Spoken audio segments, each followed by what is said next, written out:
મોટી બા તમે શું કહી રહ્યા છો? હા, આ સતત એને યાદ દેવડાવશે કે એણે અપરાધ કર્યો છે. તમે શું બોલી રહ્યા છો?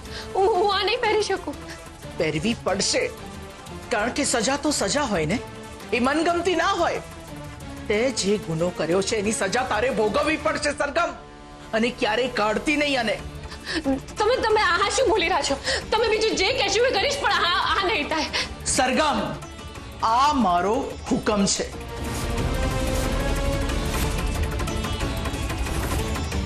અને મારા હુકમની અવગણના કરવાની ભૂલ પણ ના કરતી.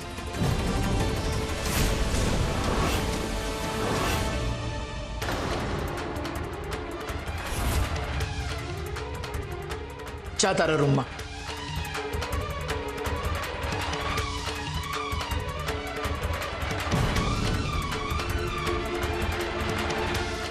મોટી બા તમે શું કરી રહ્યા છો? બિચારી પહેલાથી એટલી દુખી છે ને તમે. મેં નિર્ણય લઈ લીધો છે, એટલે વાત પૂરી.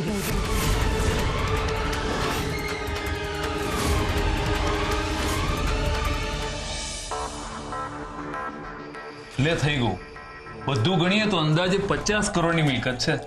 50 કરોડ? એટલે ઇન્દુ પાસે આટલી બધી પ્રોપર્ટી હતી?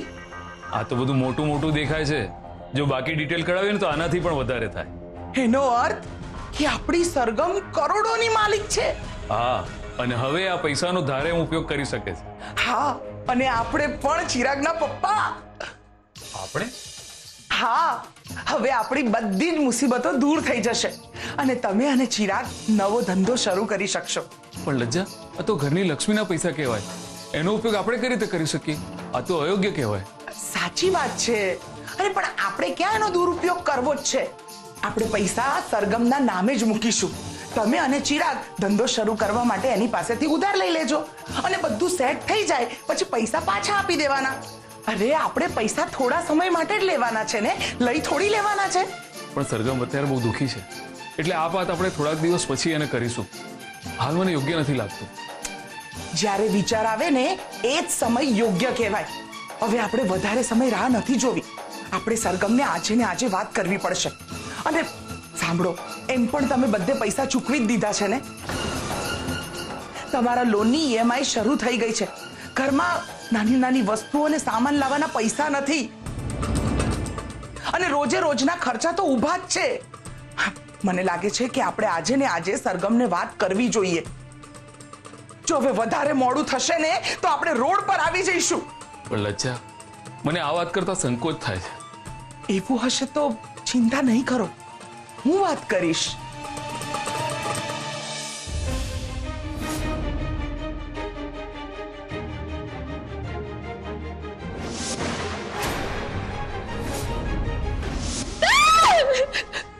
માણસા જેવી કોઈ વાત જ નથી.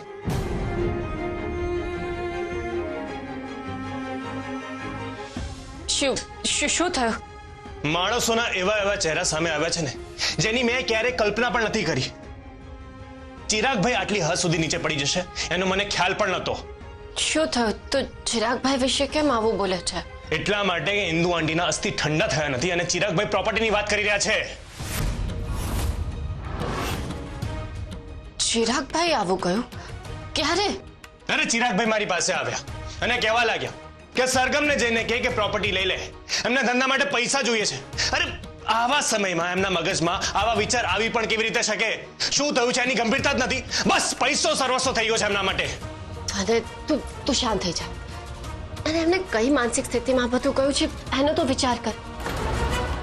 કોઈ એક ઘટનાના કારણે વ્યક્તિનું આખું મૂલ્યાંકન ના કરવું જોઈએ. અને ચિરાગભાઈ આપણી સાથે કેવી કેવી પરિસ્થિતિમાં રહ્યા છે, કેવી રીતે રહ્યા છે, એ તો યાદ કર. સરગમ, તું એમનો પક્ષ લઈ રહી છે. અત્યારે પૈસાની વાત કરવાની હોય, તારી માનસિક સ્થિતિ જોતા નથી, શેમાંથી પસાર થઈ રહી છે એ જોતા નથી. જો તને અત્યારે તો ગુસ્સામાં છે ને, એટલે દરેક વાતને ઊંધી રીતે જ લઈ રહ્યો છે. અરે સરગમ, એમને બીજી કોઈ નહીં, ડાયરેક્ટ પૈસાની વાત કરી છે. અરે એમને ખાલી અત્યારે વાત જ કરી છે ને, એમાં તો કેમ અત્યારે આટલું ઉશ્કેરાઈ જાય છે? અરે એમની સ્થિતિ ખરાબ છે ને, તો આપણી પણ ખરાબ છે જ. દર વખતે પોતાનું ના વિચારવાનું હોય, બીજા પણ માણસો છે. અરે 100 વાતની એક વાત, જો ચિરાગભાઈએ બીજી વાર આવી કોઈ પણ વાત કરીને એનું પરિણામ સારું નહીં આવે.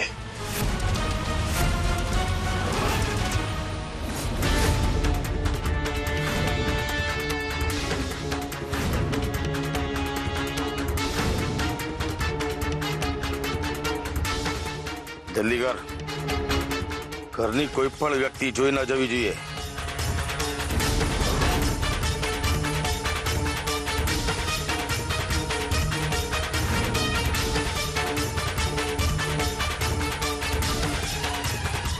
કામ થઈ ગયું ભાઈ. હવે આવશે ખરી મજા.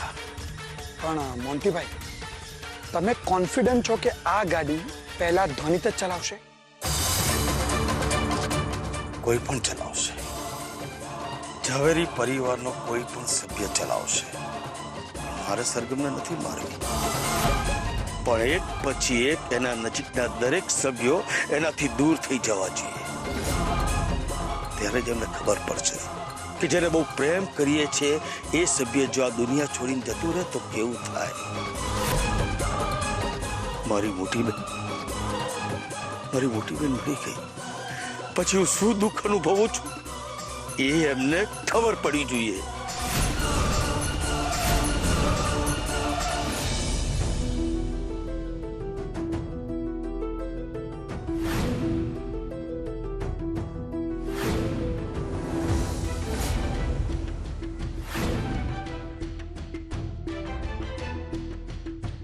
સરગમ, આવ ને બેટા, બેસ તું પણ. ના, મને ભૂખ નથી. અરે બેટા, એમ ભૂખ્યા થોડી રહેવાનું હોય. લજ્જા વહુ, એને આગ્રહ નહીં કરો. એને ભૂખ નથી તો પરાણે જમાડવાની કોઈ જરૂર નથી.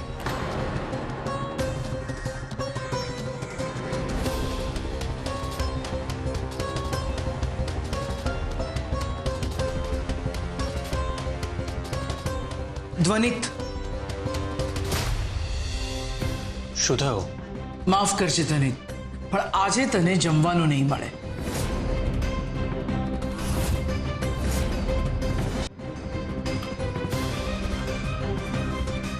મોટી બા, મને બહુ જ ભૂખ લાગી છે. તારી પત્ની જો નથી જમતી તો તને પણ જમવાનું નહીં મળે. મોટી બા, આ કેવો ન્યાય છે તમારો? અરે સરગમને ભૂખ નથી, પણ ધ્વનિતને તો છે ને. એક પત્નીની ફરજ છે કે પતિ સાથે એક જ રસ્તા પર ચાલે. એવી જ રીતે પતિની પણ ફરજ છે કે પત્ની સાથે એક જ રસ્તા પર ચાલે. પણ જો સરગમ નથી જમી રહી તો ધ્વનિતે પણ આજે ભૂખ્યા જ રહેવું પડશે. પણ ધ્વનિ જમવામાં મને કોઈ વાંધો નથી, એને જમવા દો ને. તને હું ભૂખ્યા રહેતા નથી રોકી શકતી, પણ ધ્વનિતને મારે ભૂખ્યો રાખવો પડશે. અને આ મારો નિર્ણય છે. પ્લીઝ મોટી બા, મને બહુ જ ભૂખ લાગી છે. મોટી બા, ધ્વનિત આટલું કે છે તો પ્લીઝ એને જમી લેવા દો ને. સરગમ પછી જમી લેશે. ના કહ્યું ને એકવાર, વારે વારે એક વાત નહીં કરો.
ચિરાગ, ચિરાગ, અરે સાંભળ બેટા, ચિરાગ ક્યાં જાય છે બેટા?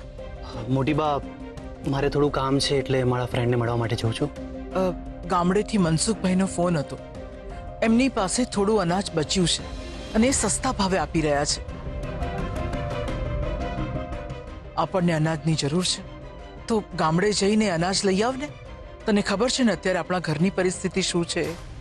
મોટી બા પણ મારે પૈસાની જરૂર છે એટલે મારા ફ્રેન્ડને મળવા માટે જઉં છું અને કામ વિશે પણ થોડી વાતચીત કરવાની છે. પૈસા અને કામ બંનેની જરૂર છે અત્યારે. અરે એ પછી કરી લેજે. હમણાં ગામડે જવું જરૂરી છે. અનાજ વગર કરીશું શું આપણે? મોટી બા તો તમે ઘરમાં બીજાને પણ કહી શકો છો ને. બીજા લોકો પણ છે જ ને. દર વખતે મને જ કેમ કામ સોંપવામાં આવે છે?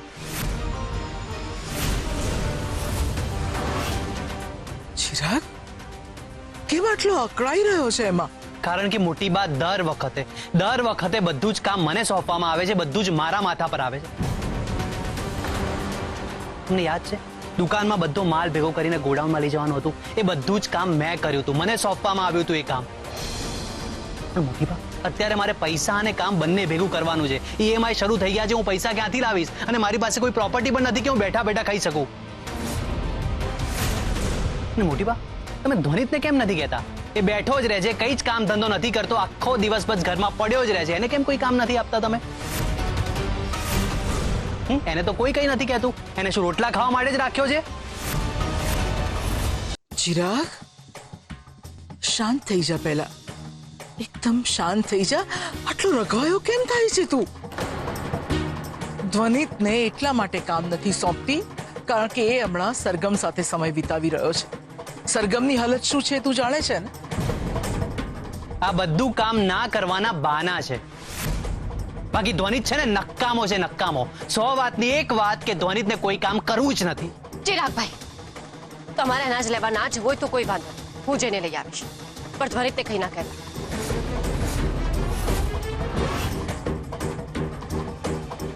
ચિરાગ ચિરાગ ચિરાગ અને ધ્વનિત બંને કેમ આવું વિચિત્ર વર્તન કરી રહ્યા છે? ગઈકાલ સુધી તો બધું બરાબર હતું. આજે અચાનક આમ? કોઈ મોટી વાત નથી. અત્યારે ઘરની આર્થિક પરિસ્થિતિ આવી છે એટલે ચિરાગભાઈનું ફ્રસ્ટ્રેશન વ્યાજબી છે. ચિરાગભાઈ અત્યારે જે કંઈ પણ બોલીને ગયા એ પરિસ્થિતિ એમની પાસે બોલાવી રહી છે. તો ચિંતા થાય છે કે આ વાત ક્યાંક આગળ ના વધે. સોરી સરગમ, હું પણ ક્યાં આ બધું ડિસ્કસ કરું છું તારી સાથે? તું પોતે અત્યારે અપરાધ ભાવના દરિયામાં ડૂબેલી છે. ત્યાં ક્યાં મારી તકલીફો ગણાવું છું તને? કઈ વાંધો નહીં, હું કંઈક વિચાર કરીશ.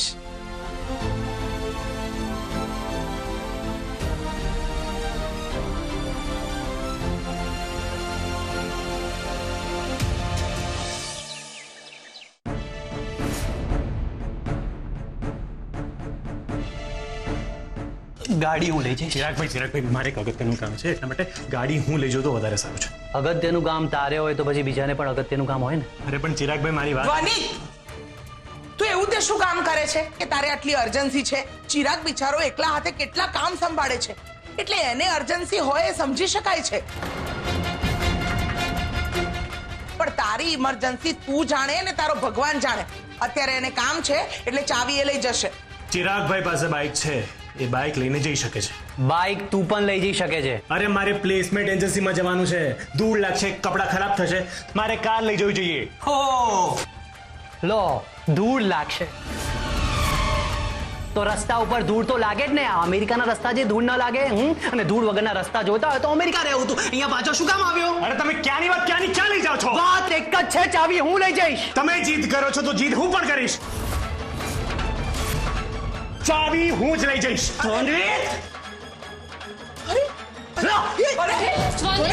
ચિરાગભાઈ, ધ્વનિત, ચિરાગ, આ શું કરો છો તમે લોકો?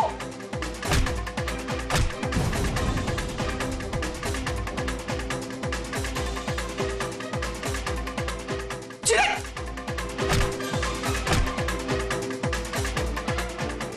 છોડો, શું કરો છો? મોટી બા, એક ચાવી જેવી વાતને ચિરાગભાઈ ક્યાંથી ક્યાં લઈ ગયા? ધ્વનિત, શાંતિથી વાત પણ કરાય ને. પ્રયત્ન કર્યો તો મેં પણ ના થઈ. હા તું પાડી દે. હા, તો ક્યું પાડો મેં? ખાલી ચાવી ખેંચી છે. લજ્જા ભાભી તમે તો કંઈક બોલો. ચિરાગ ધ્વનિતને જવા દે, જવા દે. ક્યાં સુધી હું જ બધું જવા દઉં? અરે તમે શું કરો છો એવું? એ જ્યારે જો તારે ગાય ગાય કરો છો, મેં જવા દીધું. આ જો નગુણ્યો, અરે શરમ વરમ બચી છે કે એ પણ નેવે મૂકી દીધી. ચિરાગભાઈ, તમે ફક્ત એટલા માટે ગુસ્સો કરી રહ્યા છો ને કે મેં તમારી વાત ના માની?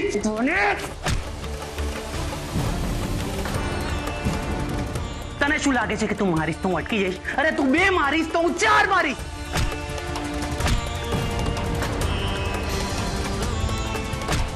ચિરાગભાઈ ધ્વનિત પ્લીઝ એકબીજાને છોડો ચિરાગભાઈ. જો છોડો please, એકબીજાને રહેવા દો, please.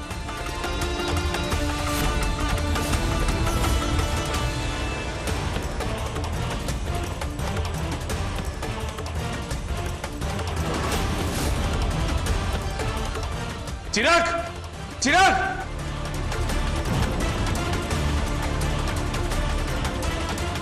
ચિરાગ,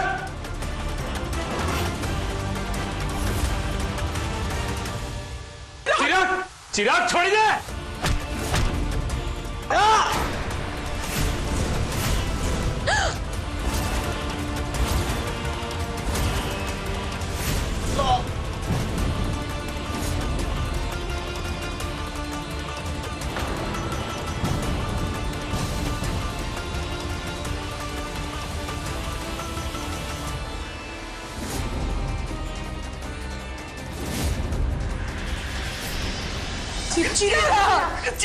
ચિરાગ, આ શું કર્યું તમે?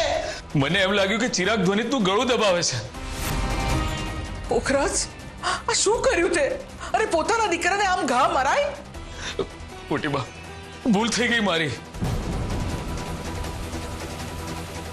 પોખરાજભાઈ, બંનેને છોડાવવાની જગ્યાએ તમે પરિસ્થિતિને વધારે વિકટ બનાવી દીધી. ચિરાગને કશું થઈ જશે તો? આપણે જલ્દી ચિરાગભાઈને હોસ્પિટલ લઈ જઈએ, નહીં તો ડોક્ટરને ઘરે બોલાવી લઈએ. લજ્જા, મને માફ કરી દે. મને અંદાજ પણ નહોતો. મને એવું લાગ્યું કે ચિરાગે ધ્વનિતનું ગળું દબાવ્યું એટલે મેં આ પગલું ભર્યું. અરે પણ એવું નતું પોખરાજ. ચિરાગ તો એની ચેન કાઢતો હતો જે ધ્વનિતના શર્ટમાં ફસાઈ હતી. પણ મોટી બાપ, આમ જોવા જઈએ તો આમાં પોખરાજ અંકલની ભૂલ નથી. એ જે દિશામાં ઊભા હતા ત્યાંથી એવું જ દેખાઈ રહ્યું હતું કે ચિરાગભાઈ ધ્વનિતનું ગળું દબાવી રહ્યા છે. તો પછી આવી પરિસ્થિતિમાં આવી ગેરસમજણ થવી તો વ્યાજબી છે ને? બસ હું તને આ જ સમજાવવાનો પ્રયત્ન કરું છું બેટા.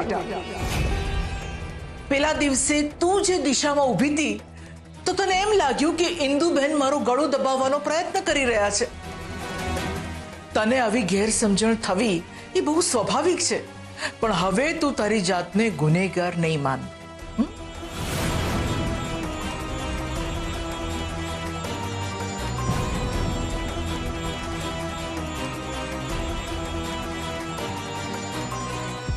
હા સરગમ,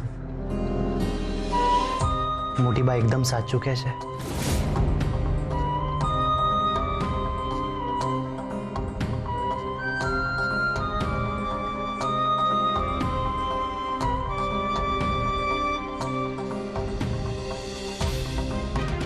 સરગમ, તું ચિંતા નહીં કર, મને નથી વાગ્યું.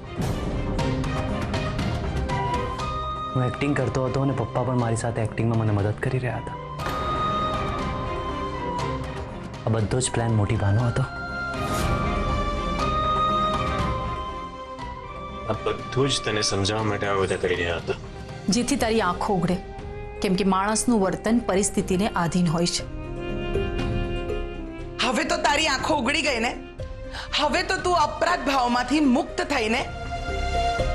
હા, જો કદાચ આ બધું ના થયું હોત તો હું ક્યારેય ના સમજી શકી હોત.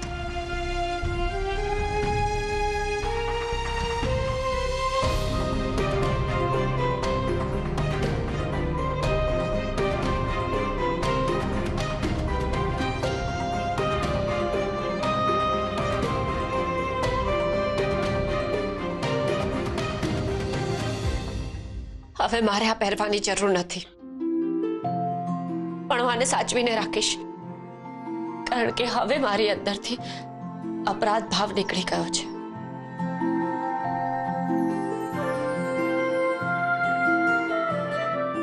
થેન્ક યુ મોટી બા. સુખી થા બેટા.